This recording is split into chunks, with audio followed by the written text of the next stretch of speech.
الحمد للہ رب العالمین والصلاة والسلام علی رسولہ الکریم وعلی آلہ وصحبہ اجمعین اما بعد اعوذ باللہ من الشیطان الرجیم بسم اللہ الرحمن الرحیم تلک الرسل فضلنا بعضهم علی بعض منہم من کلم اللہ ورفع بعضهم درجات۔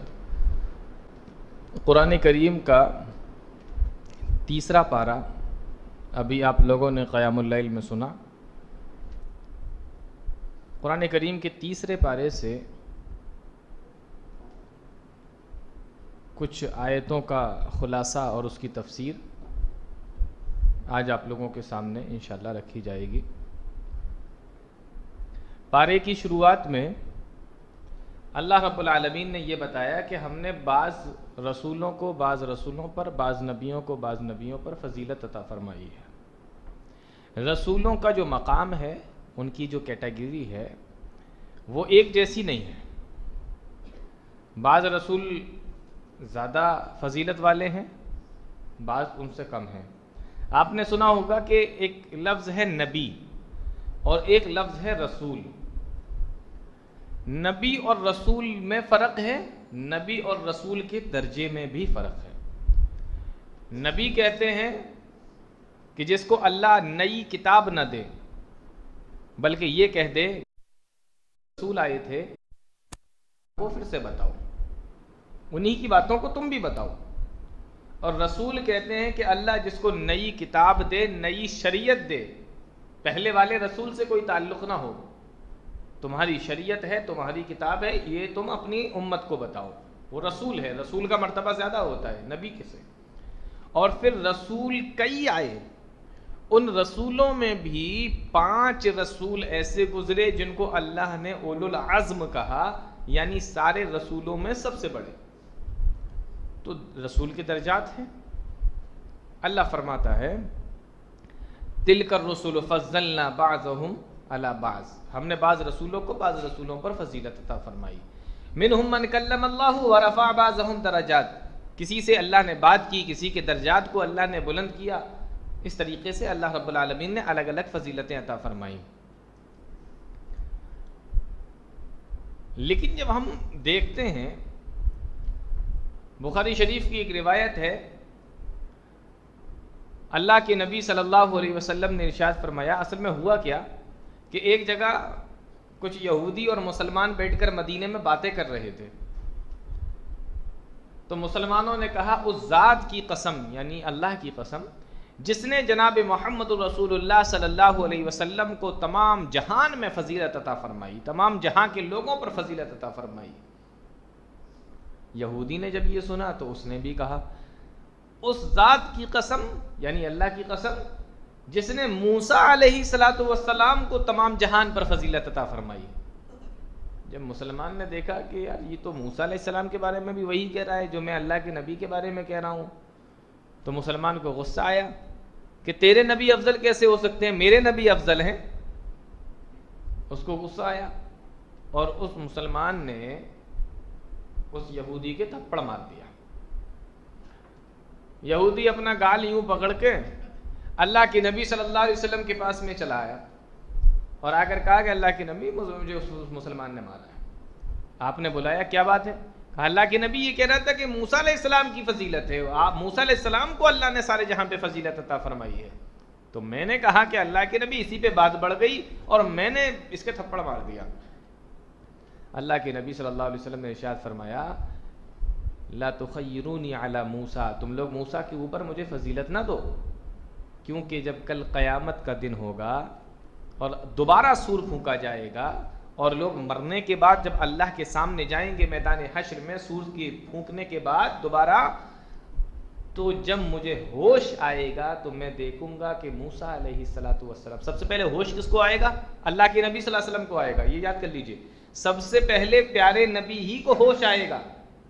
اور نبی فرماتے ہیں کہ جب مجھے سب سے پہلے ہوش آئے گا تو میں دیکھوں گا کہ موسیٰ علیہ السلام اللہ کے عرش کا پایا، جو تھمب ہوتا ہے نا، وہ پایا اور ستون پکڑ کر کھڑے ہوئے ہیں۔ کہا کہ اب مجھے نہیں معلوم کہ وہ مجھ سے پہلے ہوش میں آ گئے یا وہ بے ہوش ہی نہیں ہوئے یا جو کوہ طور پر اللہ نے اپنی تجلی ڈالی تھی تو پہاڑ ریزہ ریزہ ہو گیا تھا اور موسیٰ علیہ السلام بے ہوش ہو گئے تھے، اس بے ہوشی کے بدلے آج ان کو بے ہوشی نہیں ہوئی، مجھے نہیں پتا۔ تو اللہ کے نبی صلی اللہ علیہ وسلم نے فرمایا کہ تم لوگ مجھے موسیٰ پر فضیلت مت دو، فضیلت ہے تو، لیکن یہاں پہ اللہ کے نبی صلی اللہ علیہ وسلم منع کر رہے ہیں، اور فضیلت اگر نہیں ہوتی تو تلک الرسل فضلنا کہنے کی ضرورت ہی نہیں ہوتی۔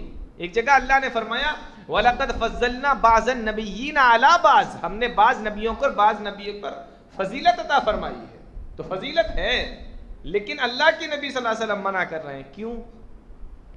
منع جو ہے نا بعض نبیوں کو بعض نبیوں پر فضیلت دینے کے لیے جو روک رہے ہیں اللہ کے نبی صلی اللہ علیہ وسلم، وہ جب روک رہے ہیں اور اس وقت روک رہے ہیں کہ جب ایک نبی کی فضیلت ہو رہی ہو اور دوسرے نبی کی تنقیص ہو رہی ہو، یعنی اس طریقے سے مت ملاؤ کہ ایک نبی کا مقام تو بہت اونچا ہو رہا ہے اور دوسرے نبی کی اسی میں کوئی عیب آ جا رہا ہے یا کوئی تنقیص ہو جا رہی ہے، کوئی کمی آ جا رہی ہے، اس طریقے سے مت ملاؤ۔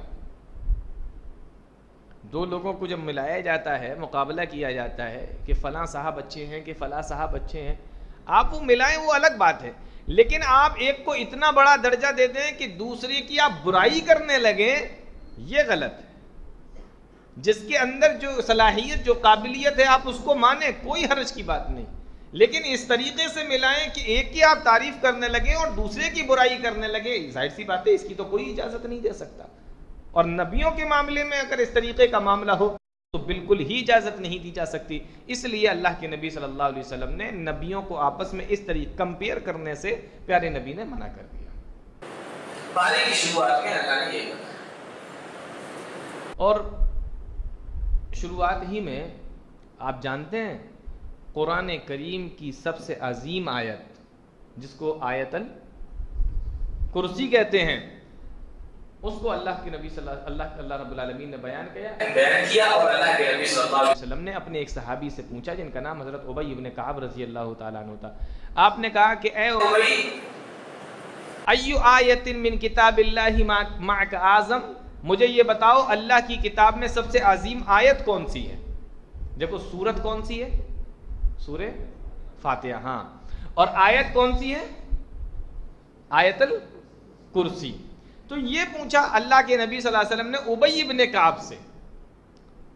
اب نبی صحابی سے سوال کر رہے ہیں، دیکھو معلوم یہ ہوا کہ کبھی کبھی سمجھانے کا جو انداز ہوتا ہے نا وہ صرف بتانا ہی نہیں ہوتا بلکہ سامنے والے سے پوچھ بھی لیا جائے تو یہ بھی ایک سمجھانے کا انداز ہے، اس سے جلدی یاد ہو جاتا ہے، ذہن میں بات جلدی بیٹھ جاتی ہے۔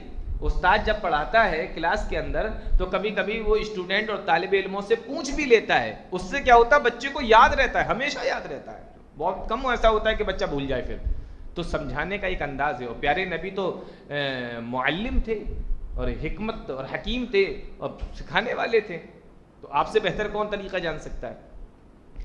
تو نبی نے حضرت ابی ابن کعب سے پوچھا۔ آج ہمارے یہاں بھی بہت سارے لوگ علماء سے پوچھتے ہیں، مسئلے پوچھتے ہیں، سوال کرتے ہیں، آپ کے پاس آتے ہیں لوگ، سوال کیا جاتا ہے، بہت سارے لوگ آتے ہیں سوال کرنے کے لیے، علماء سے پوچھتے ہیں۔ اللہ کے نبی صلی اللہ علیہ وسلم نے ابی بن کعب سے پوچھا، ابی ابن کعب نے جو جواب دیا وہ یہ تھا کہ اللہ و رسولہ عالم، اللہ اور اس کے رسول زیادہ بہتر جانتے ہیں، مجھے اس کے بارے میں اتنی اچھی جانکاری نہیں ہے۔ دیکھو یہ کس کا جواب ہے؟ ابی بن کعب کا۔ معلوم یہ ہوا کہ اگر آپ کو یہ لگ رہا ہے کہ اس مجلس کے اندر مجھ سے زیادہ علم والا اگر کوئی بیٹھا ہوا ہے تو اس مسئلے کو اس کی طرف پھیر دو کہ وہ بتا دے۔ ہمارے یہاں اس کا بالکل الٹا ہے، بالکل الٹا۔ کوئی ایک آدمی اگر کوئی مسئلہ کسی مولانا صاحب سے پوچھنے کے لیے آتا ہے تو مولانا صاحب، شیخ صاحب، حضرت جی جو ہے ابھی سوچ رہے ہوتے ہیں کہ میں اس کو کس طریقے سے بتاؤں، کیسے جواب دوں۔ جو دو چار پاس میں بیٹھے ہوتے ہیں نا وہ پہلے بتا دیتے ہیں، نہیں بتاتے ہیں۔ ابھی مولانا کے منہ سے الفاظ نکلیں گے نہیں، ابھی وہ بول نہیں پائے ہوں گے، وہ سوچ رہے ہوں گے کہ میں اس کو کس حساب سے بتاؤں، اس کو سمجھ میں بھی آ جائے اور ہمیشہ کے لیے اس کا کام ہو جائے۔ وہ ابھی سوچ رہے ہیں، اتنے میں جو دو چار آس پاس بیٹھے ہوتے ہیں نا وہ ان سے بڑے مفتی ہوتے ہیں، وہ فٹاک سے فتویٰ ڈال دیتے ہیں کہ ارے تم پتہ نہیں ہے، یہ تو ایسے، آپ کو نہیں معلوم، ہے تو آسان سا مسئلہ ہے، وہ مفتی پہلے بن جاتے ہیں۔ تو جس کے پاس مسئلہ آئے اگر اس کو پتہ ہے کہ اس سے مجھ سے بہتر فلاں جانتے ہیں تو اس کی طرف کہہ دینا چاہیے. صحابی رسول سے پوچھا اللہ کے نبی صلی اللہ علیہ وسلم نے, تو ایک بار تو انہوں نے یہی کہا کہ اللہ اور اس کے رسول زیادہ اچھا جانتے ہیں. اس کے بعد اللہ کے نبی نے دوبارہ سے سوال کیا. اب انہوں نے دیکھا کہ یار یہ تو بار بار سوال مجھ سے ہی ہو رہا ہے, تو پھر انہوں نے کہا کہ آیت الکرسی. جب انہوں نے کہا آیت الکرسی, اللہ کے نبی صلی اللہ علیہ وسلم بہت خوش ہوئے, ان کو شاباشی بھی دی. معلوم یہ ہوا کہ اگر کوئی بچہ سوال کا جواب اچھے سے دے دے تو ٹیچر کو شاباشی بھی دینا چاہیے, یا باپ ہے تو اپنی اولاد کو بھی شاباشی دے سکتا ہے, تو اس کو شاباشی دی. صحابی رسول کو اللہ کے نبی صلی اللہ علیہ وسلم نے شاباشی دی اور دعا بھی فرمائی ان کے لیے. تو یہ بہت اچھی صورت ہے. اس صورت کے اندر 10 جملے بیان کیے گئے ہیں, اور شروعات دیکھو یہاں سے ہو رہی ہے, اللہ لا الہ الا ہو, اللہ کے علاوہ کوئی بھی معبود برحق نہیں ہے. یہ ایک جملہ, ایک دعویٰ ہے یہ. اس کے بعد 9 جملے ہیں جو اس دعوے کی دلیل ہیں کہ اللہ کے علاوہ کوئی عبادت کے لائق کیوں نہیں ہے. اب بتایا جا رہا ہے لا تاخذہ سنۃ ولا نوم, نہ تو اس کو اونگ آتی ہے نہ نیند آتی ہے. اس طریقے سے پہلے تو یہ بتایا اللہ لا الہ الا ہو الحی القیوم, کیونکہ وہ زندہ ہے, اور قیوم مطلب قائم رہنے والا ہے اور قائم رکھنے والا ہے. 2 چیزیں بتا دیں کہ وہ معبود کیوں ہے, زندہ ہے. اب آپ کے ذہن میں ایک سوال آ سکتا ہے کہ اگر اللہ زندہ ہے تو زندہ تو ہم بھی ہیں. اگر اللہ زندہ ہے تو زندہ تو ہم بھی ہیں. تو اس کا جواب یہ ہے کہ آپ بھی حضرت زندہ ہیں, لیکن اللہ جو زندہ ہے نا, اس کی زندگی, اس کی حیات, اس کی خود کی ذاتی ہے, اپنی زندگی ہے, حیات ذاتی ہے, اس کو کسی نے دی نہیں ہے. اور ہم جو زندہ ہیں وہ اس کی دی ہوئی ہے, وہ جب چاہے ہم سے لے سکتا ہے. یہ ہماری زندگی اور اس کی زندگی میں فرق ہے. تو اس طریقے سے 10 جملے بیان کیے گئے. پہلا جملہ دعویٰ اور باقی کے 9 اس دعوے کی دلیل. اس تعلق سے ایک حدیث بھی بڑی مشہور ہے جو بخاری کے اندر اور اکثر محدثین نے اپنی اپنی کتابوں کے اندر بیان فرمائی ہے. وہ یہ ہے کہ حضرت ابو ہریرہ رضی اللہ تعالیٰ عنہ بیان کرتے ہیں کہ مجھے اللہ کے نبی صلی اللہ علیہ وسلم نے زکوٰۃ رمضان یا صدقہ فطر کی کچھ چیزیں, کچھ سامان کھانے پینے کا مجھے دیا اور کہا کہ اس کو رکھ لو, ضرورت مندوں میں جب ضرورت پڑے گی تو بانٹ دیا جائے گا. یہ کہتے ہیں کہ رات کے وقت میں ایک چور آیا اور لب بھر بھر کر, یوں بھر بھر کے اپنے تھیلے میں رکھنے لگا. ابو ہریرہ کہتے ہیں کہ میں پیچھے سے گیا اور میں نے جا کے اس کو پکڑ لیا. میں نے کہا کون ہے؟ نہیں تجھے پتہ نہیں یہ مسلمانوں کی امانت ہے, یہاں چوری کر رہا ہے تو. تو کہنے لگا کہ شکا حاجتن شدیدتن عیالن, اور پتہ نہیں کیا کیا ایسے الفاظ ہیں حدیث کے اندر. میں بہت غریب ہوں, بچوں والا ہوں, اور میں مجبوری میں چوری کر رہا ہوں, کھانے کو نہیں ہے, اور بہت بڑا پریوار ہے. اس طریقے کی باتیں بتانے لگا. ابو ہریرہ کہتے ہیں کہ چل چل ٹھیک ہے, جا, چھوڑ دیا اس کو. صبح اللہ کے نبی کو مسئلہ بتایا, معاملہ بتایا. پیاری نبی نے فرمایا اچھا وہ دوبارہ سے آئے گا. اب یہ تو اور چوکنے ہو کے بیٹھ گئے کہ اب آنے دو. دوبارہ آیا, پھر پکڑ لیا, تو پھر اس نے وہی سب کچھ بتایا, مجبور ہوں, کہ پریشان ہوں, کہ بچے ہیں, کہ یہ ہیں, کہ وہ. حضرت ابو ہریرہ نے پھر ترس کھایا. دیکھو نبی کے صحابہ رحم دل ہوا کرتے تھے, ترس کھایا, چھوڑ دیا کہ چل جا. اس کے بعد میں صبح ہو کے اللہ کے نبی صلی اللہ علیہ وسلم کو بیان کیا تو آپ نے فرمایا کہ وہ پھر سے آئے گا.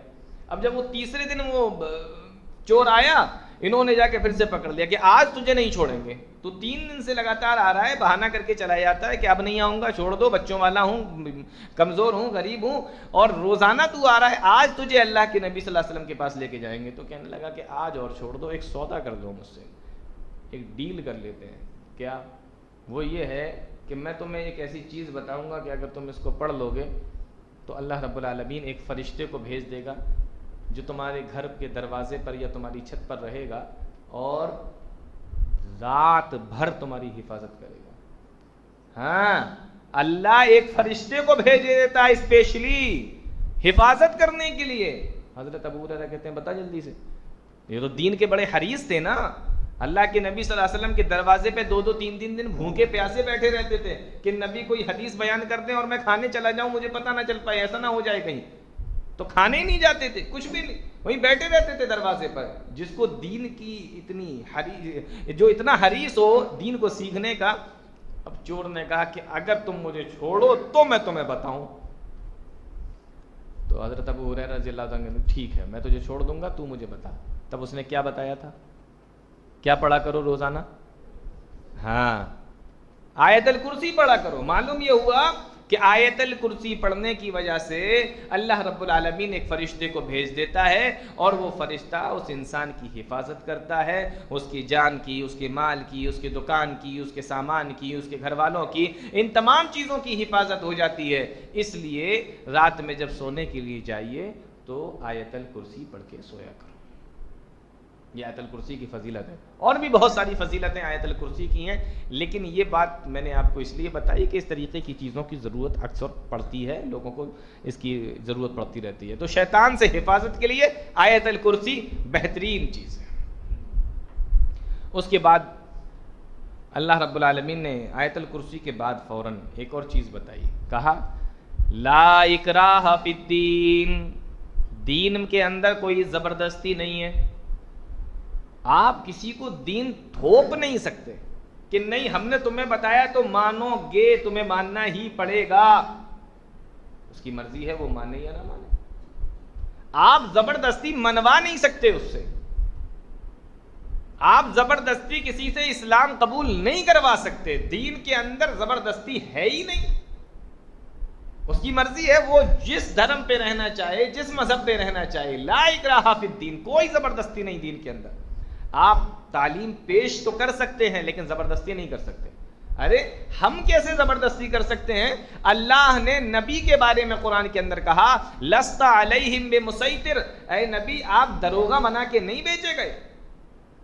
جب نبی کو اللہ کہہ رہا ہے کہ آپ دروغہ بنا کے نہیں بھیجے گئے تو ہم کون ہوتے ہیں زبردستی کرنے والے؟ اس لیے آپ دین کی باتیں بتا تو سکتے ہیں لیکن زبردستی کسی کے ساتھ نہیں کر سکتے. اور اس کے بعد والی جو آیت ہے اس میں بھی اللہ رب العالمین نے ایک بڑی پیاری بات بیان فرمائی. کہا اللہ ولی الذین آمنوا یخرجہم من الظلمات الی النور. غور سے سننا اس آیت کو. والذین کفروا اولیاؤہم الطاغوت یخرجونہم من النور الی الظلمات. بے شک جو لوگ مومن ہیں ان کا ولی اللہ ہے اور اللہ اپنے مومن بندوں کو تاریکی سے, گمراہی سے, اندھیرے سے روشنی کی طرف لے جاتا ہے. اور جن لوگوں نے کفر کیا ان کے ولی طاغوت ہیں, جھوٹے معبود ہیں, اور وہ طاغوت اپنے ان ماننے والوں کو روشنی سے اندھیروں کی طرف لے جاتے ہیں. یہاں اگر عربی گرامر کو تھوڑا سا آپ سمجھ لو تو اس آیت کی حقیقت سمجھ میں آ جائے گی, عظمت سمجھ میں آ جائے گی. دیکھیے جہاں مومنوں کا ذکر کیا اللہ نے وہاں پہ فرمایا اللہ ولی الذین, واحد کا صیغہ استعمال کیا. ولی واحد ہے, جمع نہیں ہے, ایک ولی. اور جہاں پہ کفر کا اللہ رب العالمین نے ذکر کیا وہاں فرمایا اولیاءہم الطاغوت, وہاں اولیاء کہا, ولی کی جمع اولیاء ہے. معلوم یہ ہوا کہ مسلمانوں کا, مومنوں کا ایک ہی ولی ہونا چاہیے, اور جو کفر کرنے والے ہیں ان کے ولی بہت سارے ہیں. اور آج ہمارا معاملہ کیا ہے؟ مومنوں کا ایک ولی ہے, مسلمانوں کا ایک ولی ہے. کتنے ولی بنا رکھے ہم نے؟ اللہ ولی الذین, مومنوں کے ساتھ صرف واحد کا صیغہ استعمال کیا کہ ولی, ولی کے معنی ایک ولی. اللہ ہی ولی ہے ہم لوگوں کا, اللہ ہی ہمارا مددگار ہے, اللہ ہی ہمارا معبود ہے. تو مومنوں کے ساتھ واحد کا لفظ لانے کی ضرورت یہ بتا رہی ہے کہ مومنوں کا صرف ولی ایک ہونا چاہیے, معبود ایک ہونا چاہیے. اور کفر کے ساتھ اولیاء کا لفظ استعمال کر کے یہ بتایا کہ ان کے معبود بہت سارے ہوتے ہیں, ہمارے نہیں. یہ الگ بات ہے کہ ہم لوگوں نے اپنے بہت سارے معبود بنا رکھے. اور ایک بات اور دیکھیے, اندھیرے کے لیے اللہ نے ظلمات کہا. ظلمات جمع ہے اور ظلمات کے معنی ہوتا ہے بہت سے اندھیرے, بہت زیادہ اندھیرا, ظلمات. اور روشنی کے لیے اللہ نے نور کہا, واحد استعمال کیا. معلوم یہ ہوا کہ جو ہدایت کا راستہ ہے وہ ایک ہے اور جو گمراہی کے راستے ہیں وہ بہت سارے ہیں. اور اس کے آگے اللہ رب العالمین نے نمرود اور ابراہیم علیہ الصلاۃ والسلام کے بیچ میں جو بات چیت ہوئی ہے اس مکالمے کو, اس مناظرے کو اللہ رب العالمین نے بیان فرمایا. وہ دیکھیے آپ, اللہ فرماتا ہے